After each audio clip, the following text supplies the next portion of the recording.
Le chef de l'État, chef suprême des armées, le général Mamadi Doumbouya a une fois de plus marqué de son empreinte les rues de Kaloum ce mercredi 22 janvier 2025 lors de l'une de ses célèbres promenades de santé.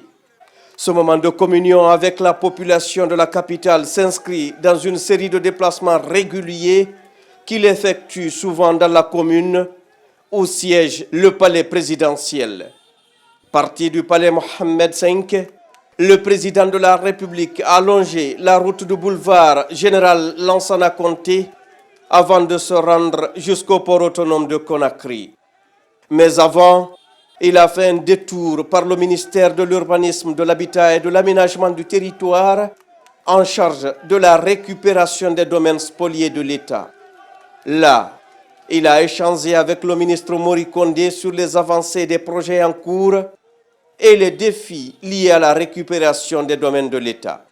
Le chef de l'État, pendant cette visite inopinée, a pris le temps de visiter ces travaux de rénovation qui ont été réalisés et également a eu des échanges avec l'équipe d'experts que nous avons constituée ici afin de procéder à la révision de l'ensemble des textes qui gouvernent le secteur, à savoir le code foncier domanial, le code de l'architecture, le code de la construction, la loi portant orientation de l'aménagement du territoire, la loi portant promotion immobilière et exercice de la profession d'agent immobilier, mais également les textes liés à la création de l'autorité de régulation du foncier de la construction et du logement. Donc il a rencontré ces équipes qui étaient en pleine séance de travail, il les a prodigué des conseils et l'ensemble des équipes du ministère de l'Habitat et moi avons pris l'engagement devant le chef d'État non seulement de maintenir cet état de propriété et de gaieté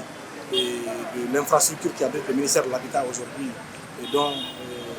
les conditions de travail permettent vraiment aux agents de travailler dans un climat de sérénité, mais également de poursuivre ces travaux au niveau de d'autres départements ministériels, parce que comme vous le savez, le ministère de l'Urbanisme et de l'Habitat est le ministère de la Construction, donc nous avons la charge également de faire les mêmes travaux pour les autres départements sectoriels. Et le chef de l'État, avant de prendre un congé de l'équipe, il est également passé dans le bureau du ministre où nous étions avec des conseillers chargés des infrastructures du chef de l'État même autour d'un certain nombre de projets inscrits comme investissement sur le programme Simandou pour l'année 2025. Donc il a pris aussi également le temps de regarder ces projets au nombre desquels vous avez la construction de 3 tours au niveau de l'ex-marché Yengema, la construction de la voirie sur le boulevard Général Lansana Conté et le boulevard Ahmed Sékou Touré, la construction de la voirie de l'avenue du port et également d'autres projets d'aménagement dans la ville de Conakry. Tout au long de son trajet, le chef de l'État, chef suprême des armées, le général Mamadi Doumbouya, a été chaleureusement accueilli par la population de Kaloum. Des ovations et des félicitations ont accompagné chaque étape de sa promenade.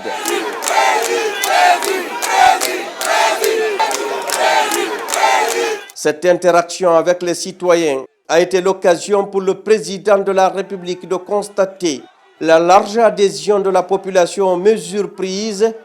pour assurer la souveraineté et le bon fonctionnement de la République. En effet, adultes, jeunes, enfants et en particulier des femmes, cadres de l'administration publique et du secteur privé, ainsi que les travailleurs de diverses catégories socio-professionnelles ont exprimé leur soutien enthousiaste aux initiatives du général Mamadi Doumbouya. Le chef de l'État a notamment traversé des quartiers emblématiques comme Almamia, plus précisément au marché Niger, le quartier Boulbiné, tout en échangeant avec les ministres et hauts responsables présents sur le terrain. Il a été rejoint en chemin par plusieurs membres du gouvernement, dont le ministre de l'administration du territoire et de la décentralisation Ibrahima Khalil Kondé, le ministre de la Culture, du Tourisme et de l'Artisanat Moussa Moïse Silla, le premier ministre chef de gouvernement Amadou Ouriba, ainsi que le général Lamara Kamara, ministre secrétaire général et porte-parole de la présidence. Ce moment de proximité avec la population témoigne de l'engagement constant du président de la République, le général Mamadi Doumbouya, pour rassurer une gouvernance efficace et une administration publique rigoureuse dans le respect des attentes du peuple souverain de Guinée.